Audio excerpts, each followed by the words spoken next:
중국에서 사교로 지정된 전능신교 신도들이 위장난민 신분으로 한국에 체류하며 국내 토지와 부동산을 대거 매입하고 있어 우려가 커지고 있습니다. 전능신교 피해대책위원회가 농지법 개정 등 적극적인 대처를 촉구했습니다. 목회 데이터 연구소가 부목사 553명을 대상으로 설문조사한 결과 부목사들은 주 55.9시간 일하는 것으로 나타났습니다. 주 5일 총 40시간 대비 16시간 더 일하는 것으로 조사됐습니다. 각 지역 교회의 선한 사역을 소개하는 우리 동네 우리 교회. 오늘은 화평을 모토로 60년을 소외된 자들과 함께하며 세계 열방을 향해 선교에 힘을 쏟고 있는 서울 한국중앙교회를 취재했습니다. 시청자 여러분 안녕하십니까? CBS 뉴스입니다. 중국에서 사교로 지정된 전능신교 신도들은 위장난민 신분으로 한국에 체류하며 집단 생활을 하고 있는 것으로 알려졌는데요.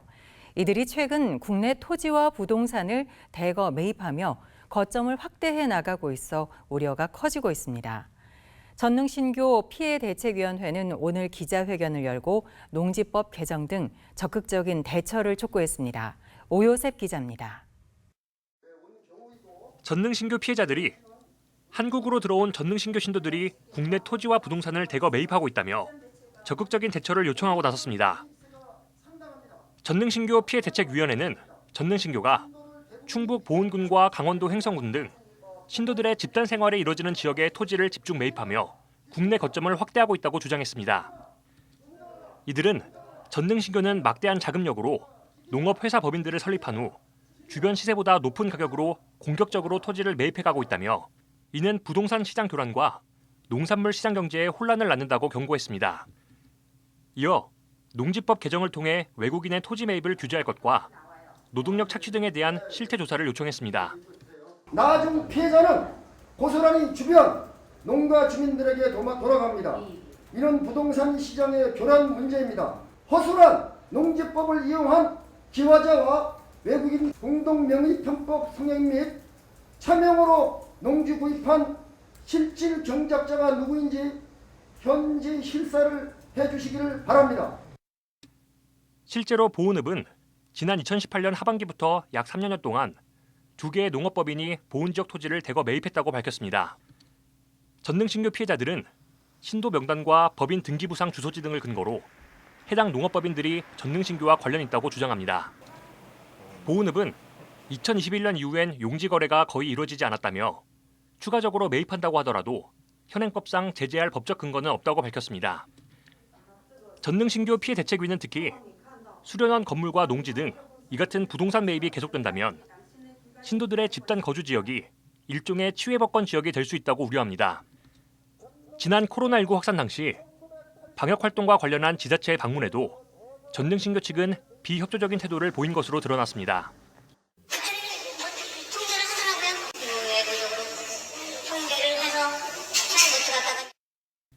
지역 주민들의 우려도 커지고 있습니다. 주민들은 잘 팔리지 않은 농지를 비싼 가격으로 사주기 때문에 일부 반기는 이들도 있지만 결국엔 부동산과 농축산업 시장을 잠식당하고 농민들이 삶의 터전을 잃게 될 것이라고 우려했습니다. 잘못하면 이미 하고 저놈들한테 다 뺏기겠어. 잘못하면 저놈들 땅 날아들 것이 무섭지. 한편 전능신교 피해 가족들은 한국을 찾아 전능신교에 빠져 가출한 가족들을 돌려달라는 시위를 이어가고 있습니다. 이들은 서울 구로구와 충북 보은군 전능신교 시설 앞에서 앞으로 한 달 동안 1인 시위를 진행할 예정입니다. CBS 뉴스 오요셉입니다. 교회 내 부목사들의 경우 처우나 신분 문제 등은 오랫동안 문제점으로 지적돼 왔습니다. 실제로 부목사들을 대상으로 설문조사한 결과 가장 힘든 점으로 47%는 업무량이 많다고 답했습니다. 46%는 업무량에 비해 사례비가 적다고 답했습니다. 이승규 기자의 보도입니다. 전임 부목사의 일주일 평균 근무일 수는 5.7일, 하루 평균 근무 시간은 10시간에 가까운 것으로 나타났습니다. 목회데이터 연구소와 기아대책이 부목사 553명을 대상으로 설문조사한 결과 근무일 수와 근무 시간 모두 일반 기업보다 더 많은 것으로 나온 겁니다. 부목사들의 근무 시간은 주 55.9시간으로 주 5일 하루 8시간 총 40시간 대비 1.4배가 많았습니다. 부목사들이 받는 사례비는 교회 규모에 따라 큰 차이를 보였습니다. 부목사 전체 평균은 260만 원이지만 교인수 100명 이하 교회의 평균 사례비는 177만 원, 교인수 500명 이하 교회는 241만 원, 교인수 1000명 이하 교회는 268만 원으로 나타났습니다. 교인수 100명 이하 교회 부목사가 받는 사례비 177만 원은 2022년 기준 최저임금 191만 원에도 미치지 못합니다. 교인수 1000명 이상 교회 부목사의 사례비는 평균보다 훨씬 높은 296만 원으로 조사됐습니다. 열악한 사례비 때문에 향후 이중직 의향이 있는지 묻는 응답에는 57%가 이중직을 할 의향이 있다고 답했고 없다는 응답은 43%가 나왔습니다. 이 같은 결과를 반영하듯 부목사 생활에서 가장 힘든 점을 묻는 질문에 47%는 업무량이 많다고 답했고 46%는 사례비가 적다고 답했습니다. 부목사 10명 중 8명은 코로나19 이후 교회 학교 사역 방식의 변화가 필요하다고 응답했지만 이 중 50% 정도는 구체적 방식을 잘 모르겠다고 답했습니다. 코로나19 이후 교회 학교 사역 방식이 변해야 한다는 응답은 82%로 나타났으며 코로나19 이전과 동일한 방식이 좋다는 응답은 14%에 그쳤습니다.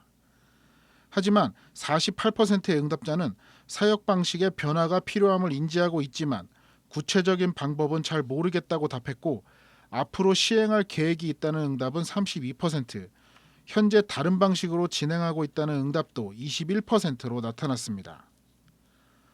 다음 세대 중 코로나19 이전으로 회복이 가장 어려운 그룹을 묻는 질문에는 35%가 대학 청년부라고 답했습니다.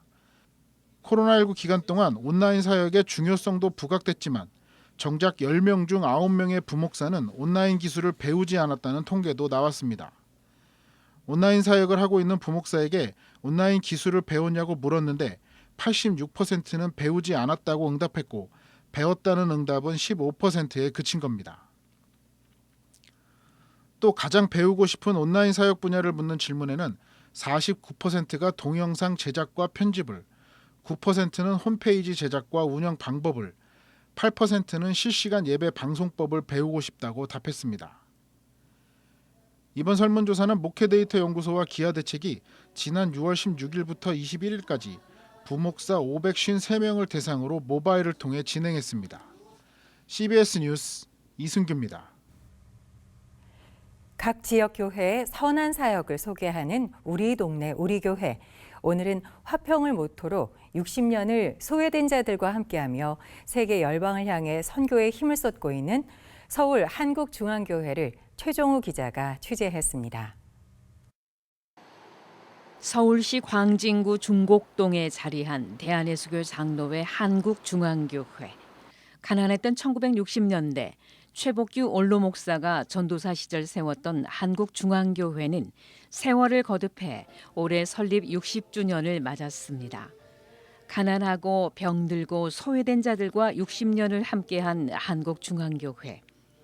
섬김의 삶의 가치를 가르치고 세계 열방을 향한 선교의 횃불을 높이 밝히며 한국의 시대를 열어가고 있습니다. 한국중앙교회의 가장 큰 자랑거리는 화평. 우리 교회 자랑이라는 것은 굉장히 화평하다는 거.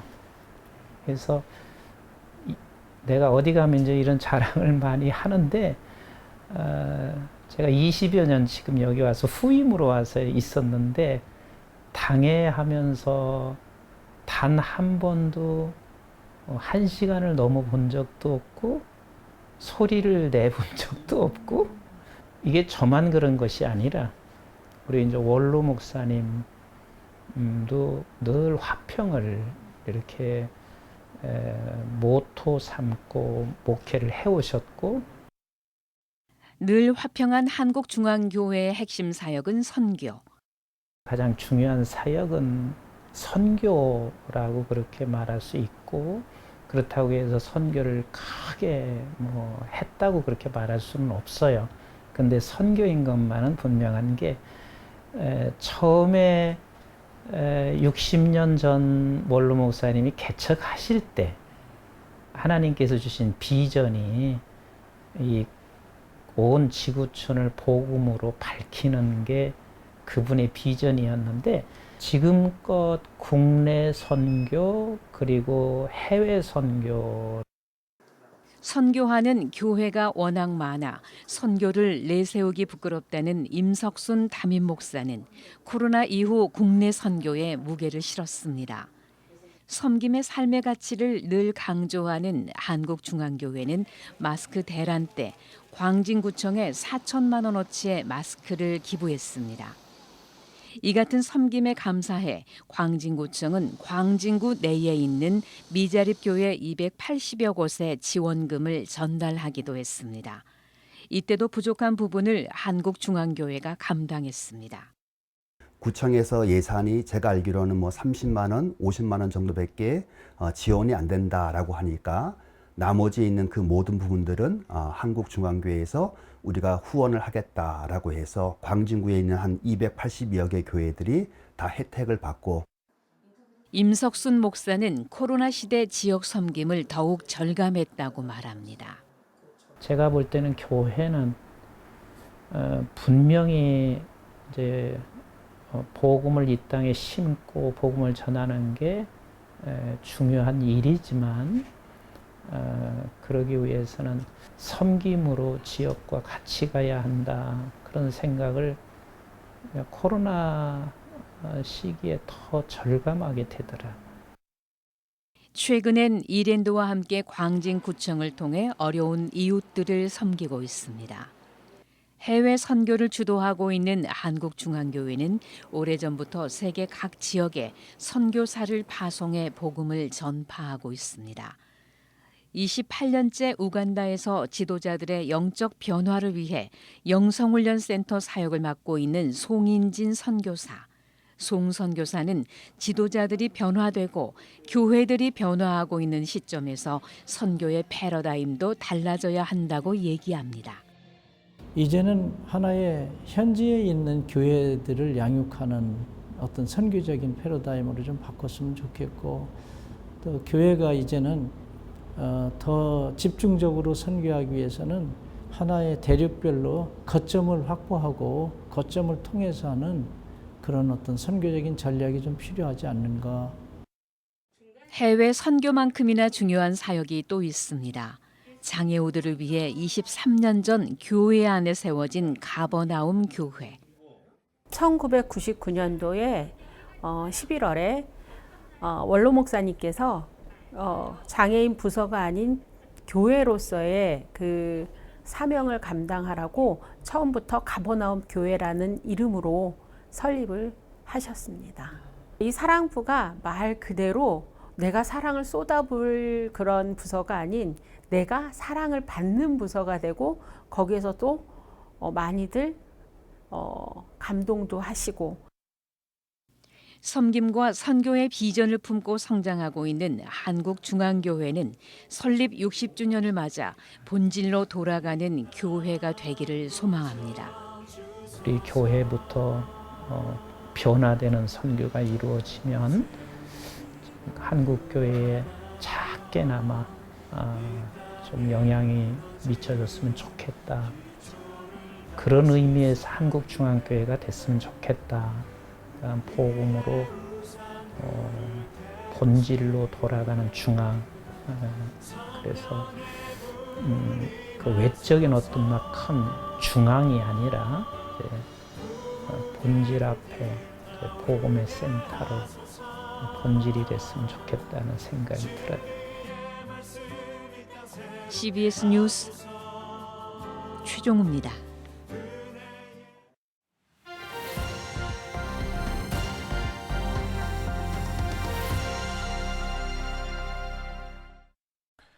간추린 지역교계 소식입니다.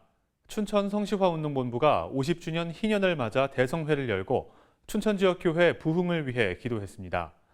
다른 지역에서 열린 선교대회 소식들도 함께 전해드립니다.